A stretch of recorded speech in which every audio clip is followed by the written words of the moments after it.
Hello, bonjour. Aujourd'hui, je vais parler de Meghan Markle et de leur carte de vœux. Cette carte de vœux qui fait toujours des émules dans le monde, qui fascine le monde et qui est analysée de ci et là pour savoir si ça cache des secrets. Des journaux, sites internet et des tabloïds disent en fait que la maison royale était surprise par la carte et confuse par le message qu'il envoyait.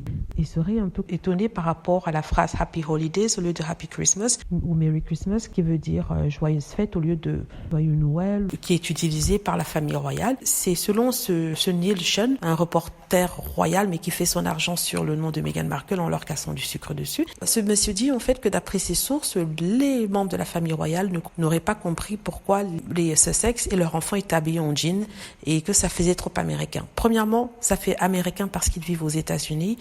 Deuxièmement, Meghan Markle est américaine.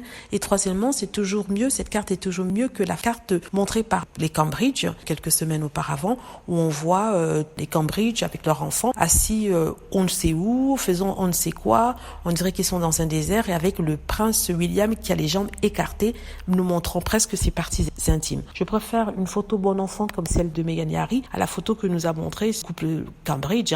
Il n'y avait rien de royal, il n'y avait rien de chaleureux dans tout ça. C'était très formel, très froid et aucun sentiment, aucune touche de, de sensibilité ou de chaleur, rien.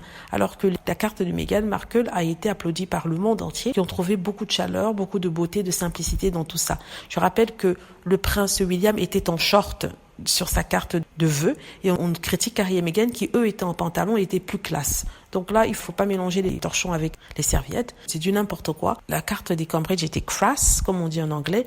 Personnellement, je n'ai pas aimé. J'ai trouvé ça très froid. Je l'ai déjà dit il y a quelques minutes. Mais ceux des Meghan et Harry, c'était parfait. Elle était jolie, elle souriait à son bébé. Non, c'était vraiment chaleureux. Ça respirait le bonheur, la joie d'une famille ensemble. Alors que ceux des Cambridge étaient très formels, très protocolaires.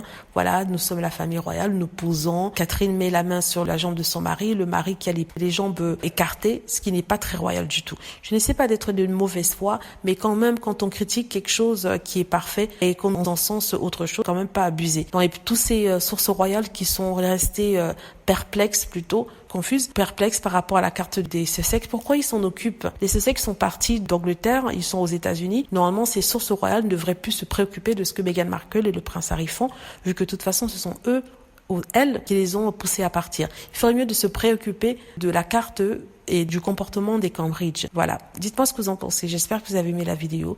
N'hésitez pas à cliquer sur like si c'est le cas, à vous abonner pour plus de vidéos et à cliquer sur la petite cloche afin d'être averti lorsque je poste une nouvelle vidéo. Merci.